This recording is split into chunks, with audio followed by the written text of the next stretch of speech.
You either die a hero or live long enough to see yourself become the villain. This quote has been used time and time again to show an individual who has fallen from the grace of the public eye and now is hated by the same people who used to love and support them. And that can be said about former Twitch streamer Adin Ross and how his actions have put his entire career in danger, and now he is close to losing everything that he has built up over these last couple of years. Adin began his career on Twitch 2019 and was known for his 2K streams where he gained an audience because of his funny commentary and personality. He would make the audience feel like that they were one of their own friends, and his fan base grew accordingly. He would also do streams with popular YouTubers, streamers, and rappers such as IShowSpeed and Polo G.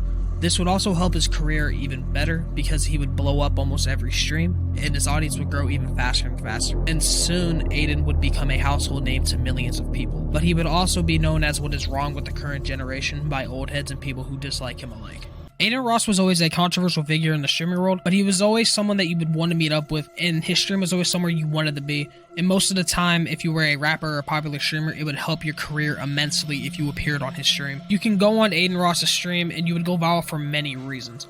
And there are also many iconic moments that have happened on Adin's stream. The rappers such as Tory Lanez, where his iconic freestyle took place. There are also countless times where Blueface's relationship problems would be shown to the public. And embarrassing me in front of every fucking body. I'm sorry, I'm on my way, alright? You keep saying you're sorry, but you keep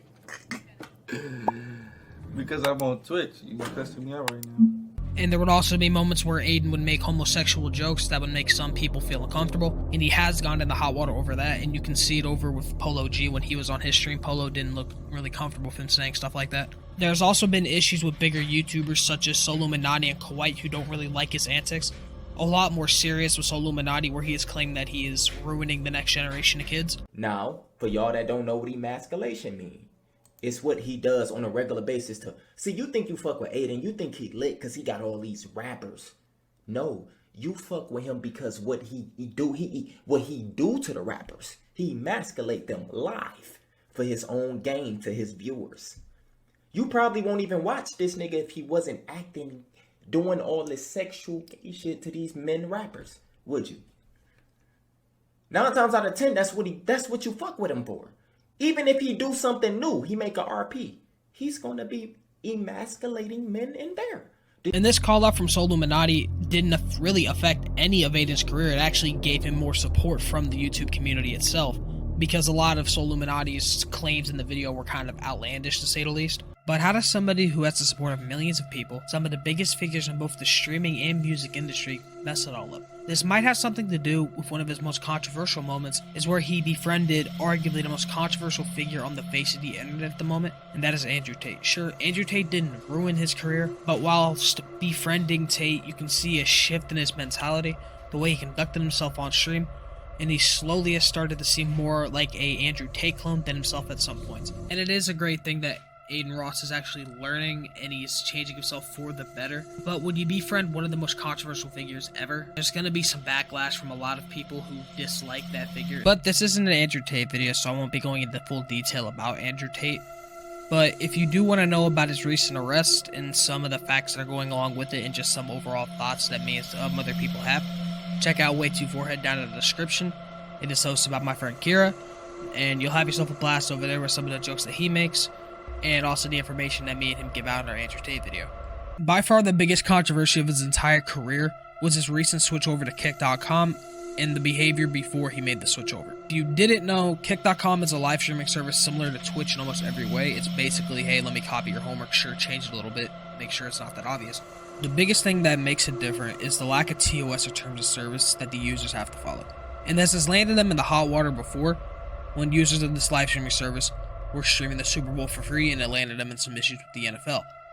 But during his rant about Kick, he said something that wasn't taken very well by both his audience and the media alike. And the subsequent videos came out talking about the situation with some of the biggest YouTubers in the game, like Penguin Zero and Ludwig's Mobile Mail. But what I will say is this: I'm going to Kick this week. I'm going to be doing Omegle, watching live sports, watching movies, prank phone calls, doing unlimited. We can literally watch porn together. I could jerk off with you.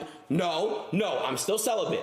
People took issue with the fact that he is talking about watching porn with its audience, who is a majority of children and very young adults. And this is normally something that you don't want to do, but he decided he wanted to double down, and he went and did it on Kick, and then he went off, did other nightly activities, just stuff like that. But with him actually watching those videos in front of his audience, theoretical nail in the coffin was being placed, and soon the hammer will strike it.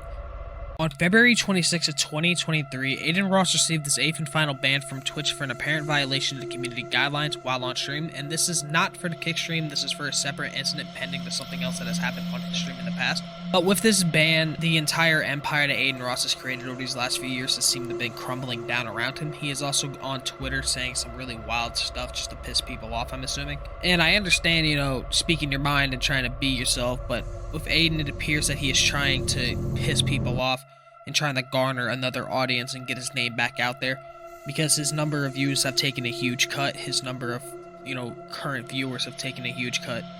Since the ban, his number of followers is completely down. And it seems that when he decided to make the switch over to Kick, he decided to switch himself off from the public spotlight, and nothing else can be blamed except for himself.